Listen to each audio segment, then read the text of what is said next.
Hi hello welcome to our it U P S C in Kannada YouTube channel.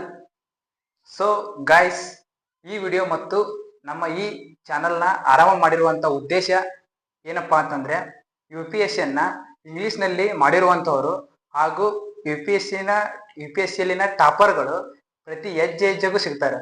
ಆದರೆ ಅವ್ರದೇ ಆದಂಥ ಮಾತೃಭಾಷೆಯಲ್ಲಿ you P S ಸಿಯನ್ನ ಮಾಡಿರುವಂಥವರ ಸಂಖ್ಯೆ ಕೇವಲ ಬೆರಳೆಣಿಕೆಯಷ್ಟು.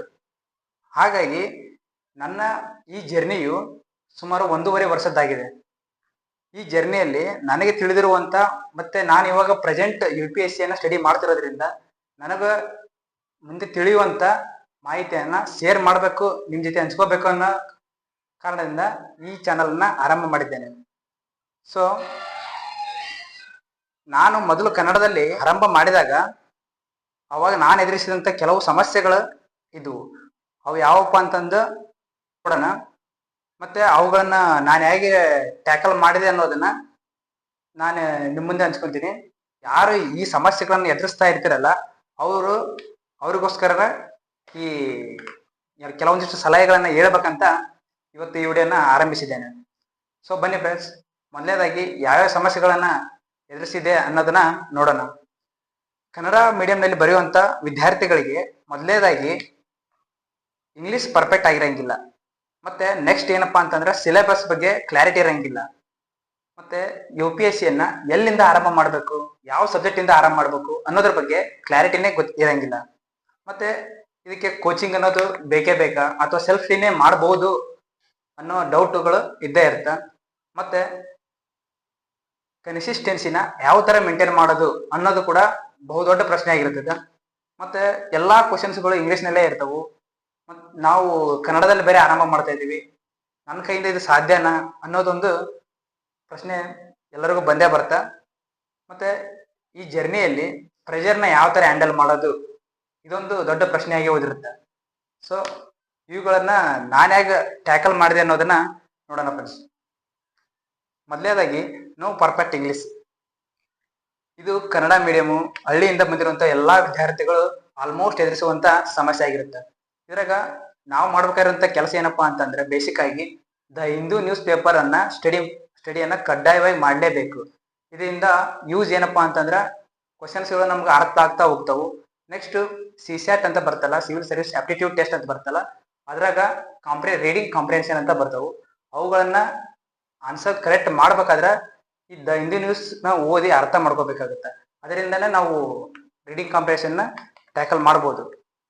ಇದು ಆರಾಮದಲ್ಲಿ ಅರ್ಥ ಆಗಂಗಿಲ್ಲ. ದ ಹಿಂದೂ ನ್ಯೂಸ್ ಪೇಪರ್ ನಾವು ಡೈಲಿ ಕಂಟಿನ್ಯೂಸ್ ಆಗಿ ಓದ್ತಾ ಇದ್ರೆ ಇದು ತಾನೇ ಬರ್ತಾ.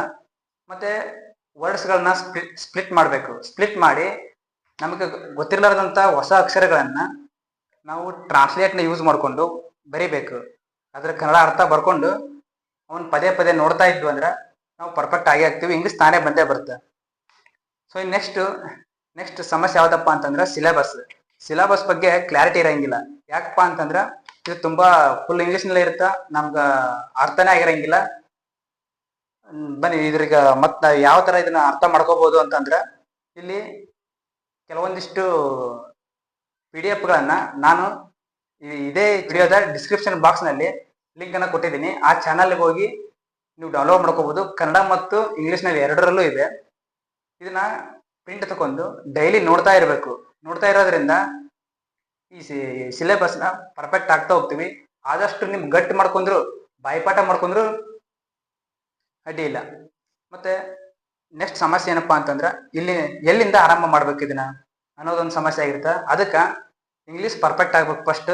ಅದ್ರ ಜೊತೆಗೇನೆ ಮತ್ತೆ ಇದು ಹೇಳಿದ್ನಲ್ಲ ದ ಹಿಂದೂ ನ್ಯೂಸ್ ಪೇಪರ್ ಅಂತ, ಅದನ್ನ ಸ್ಟಡಿ ಮಾಡಬೇಕು.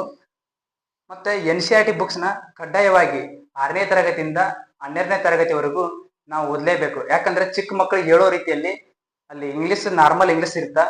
ಅದು ನಾವು ಡಿಗ್ರಿ ಮುಗಿಸಿರ್ತೀವಲ್ಲ, ನಮಗ ಅಂಡರ್ಸ್ಟ್ಯಾಂಡ್ ಆಗೇ ಆಗುತ್ತಾ. ಅಲ್ಲಿಂದ ಆರಾಮ್ ಮಾಡಿದ್ರೆ ಬೆಟರ್.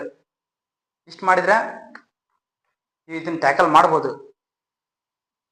ಮತ್ತೆ ನೆಕ್ಸ್ಟ್ ಏನಪ್ಪಾ ಅಂತಂದ್ರೆ, ಇದಕ್ಕೆ ಕೋಚಿಂಗ್ ಬೇಕೇ ಬೇಕಾ ಅಥವಾ ಸೆಲ್ಫ್ ಸ್ಟಡಿ ಮಾಡ್ಬೋದಾ ಅನ್ನೋ ಪ್ರಶ್ನೆ ಬಂದಾಗ ಅದು ನಿಮ್ಮ ಕ್ಲಾರಿಟಿ ಮೇಲೆ ಡಿಪೆಂಡ್ ಆಗುತ್ತಾ. ನಮಗೆ ಇವೆಲ್ಲ ಸಿಲೆಬಸ್ ಮತ್ತೆ ಇಂಗ್ಲಿಷ್ ಪರ್ಫೆಕ್ಟ್ ಆದವಪ್ಪ ಅಂತಂದ್ರೆ ಕೋಚಿಂಗ್ ನೆಸೆಸರಿ ಇರಂಗಿಲ್ಲ. ಮತ್ತೆ ಆಲ್ ಟೈಮ್ ಮೋಟಿವೇಟ್ ಆಗ್ತಾ ಇರ್ಬೇಕು. ನಮ್ಗೆ ನಾವೇ ಆಗ್ತಾ ಇದ್ವಿ ಅಂದ್ರೆ ಈ ಕೋಚಿಂಗ್ ಅನ್ನೋದು ನೆಸೆಸರಿ ಇರಂಗಿಲ್ಲ. ಎಷ್ಟೋ ಜನ ಸೆಲ್ಫ್ ಕ್ಲಿಯರ್ ಮಾಡ್ಕೊಂಡು ಕೂಡ ಕ್ಲಿಯರ್ ಮಾಡಿದರ ಟಾಪರ್ಸ್ಗಳು ತುಂಬಾನೇ ಇದ್ದಾರೆ. ಮತ್ತೆ ನೀವು ಆನ್ಲೈನ್ ಅಲ್ಲಿ ಕೂಡ ಕಡಿಮೆ ಶುಲ್ಕದೊಳಗನೆ ಆನ್ಲೈನ್ ವ್ಯವಸ್ಥೆ ಇರುತ್ತಾ, ಆದ್ರೂ ಕೂಡ ಜಾಯಿನ್ ಆಗೋದ್ರು ಬೆಟರ್ ಅಂತ ನನ್ನ ಅನಿಸಿಕೆ. ಯಾಕಂತಂದ್ರ ಕೆಲವೊಂದು 10,000 ರೂಪಾಯಿದಲ್ಲೇ ಇರುತ್ತಾ, 10,000 ರೂಪಾಯಿ ಪೇ ಮಾಡುವಂತ ಕೆಪಾಸಿಟಿ ಆಲ್ಮೋಸ್ಟ್ ಎಲ್ಲ ಇವತ್ತಿನ ಆಸ್ಪಿರೆಂಟ್ಸ್ ಇದೆ ಅಂತ ಅನ್ಕೊಂತೀನಿ. ಅದರಿಂದ ನಿಮ್ಗೆ ಬೇಕಾದಷ್ಟು ನಾಲೆಜ್ ಸಿಗುತ್ತೆ. ಆದ್ರೆ ಎಷ್ಟೇ ಸಿಕ್ಕರು ಅದನ್ನ ಯೂಸ್ ಮಾಡ್ಕೊಂಡು ಬೇಸಿಕ್ ನ ಪರ್ಫೆಕ್ಟ್ ಆದ್ರೆ ಆಮೇಲೆ ಏನ್ ಓದ್ಬೇಕು ಏನ್ ಓದ್ಬಾರ್ದು ಅನ್ನೋ ಕ್ಲಾರಿಟಿ ನಮ್ಗೆ ಸಿಕ್ತಪ್ಪ ಅಂತಂದ್ರೆ UPSC ಜರ್ನಿ ಅನ್ನೋದು ಸುಲಭ ಆಗುತ್ತೆ. ಅದು ಮೇಲೆ ನಿಮ್ಮ ಕ್ಲಾರಿಟಿ ಮೇಲೆ ಡಿಪೆಂಡ್ ಆಗುತ್ತೆ. ಸೊ ಮೊದಲನೇ ಕ್ಲಾರಿಟಿ ತಗೋರಿ. ಇನ್ನು next, how to maintain consistency. ಇದು ಪ್ರತಿಯೊಬ್ಬ ಟಾಪರ್ಗೂ ಕೂಡ, ಇನ್ಕ್ಲೂಡಿಂಗ್ ಆಲ್ ಇಂಡಿಯಾ ಏರ್ 1 ಇರ್ತಾರಲ್ಲ, ಅವರು ಕೂಡ ಇದು ಸಮಸ್ಯೆ ಆಗಿರುತ್ತೆ. ಅವರು ಕೂಡ ಎದುರಿಸಿರ್ತಾರೆ. ಇದಕ್ಕೆ ನನ್ನ ಅಪ್ರೋಚ್ ಏನಪ್ಪಾ ಅಂತಂದ್ರೆ, ಡೈಲಿ 10 ರಿಂದ 15 ನಿಮಿಷ ಕಣ್ಣು ಮುಚ್ಕೊಂಡು ಧ್ಯಾನ ಮಾಡ್ತಾ ಇರ್ಬೇಕು. ನಮ್ಮ ಮನಸ್ಸಿನ ಚಂಚಲತೆಯನ್ನ ನಾವೇ ಗಮನಿಸ್ತಾ ಹೋಗ್ಬೇಕು. ಇದು ಆರಂಭದಲ್ಲಿ ಬೆದಸೋದು ಆಗಲ್ಲ. ಅದನ್ನ ಅವಾಗ ಕಣ್ಣು ಮುಚ್ಚಿ ನಾವು ಗಮನ ಕೊಟ್ಟು ಉಸಿರಾಟ ಕಡೆ ಗಮನ ಕೊಡ್ತಾ ಹೋದಾಗ ಮನಸ್ಸು ಎಲ್ಲಿವರೆಗಂತ ಓಡಾಡುತ್ತೆ, ಒಂದು ನಿಲ್ದಾಣ ಅಂತ ಬಂದೇ ಬರ್ತಲ್ಲ, ಅಲ್ಲಿ ಸ್ಟಕ್ಔನ್ ಆಗುತ್ತ. ಅವಾಗ ನಮ್ಮ ಮೈಂಡ್ ಫುಲ್ ಆಕ್ಟಿವ್ ಆಗ್ತಾ ಹೋಗುತ್ತೆ. ಹೋಮ್ ವರ್ಕೌಟ್ ಅಂತ ಒಂದು ಆ್ಯಪ್ ಇದೆ, ಅದರಲ್ಲಿ ಕೂಡ ಟಾಸ್ಕ್ ಅನ್ನು ಹಾಕೊಂಡು ಡೈಲಿ ವ್ಯಾಯಾಮನ ಆರಂಭ ಮಾಡಬೇಕು. ಇದರಿಂದ strong body makes a strong mind ಅಂತ ಹೇಳ್ತಾರೆ.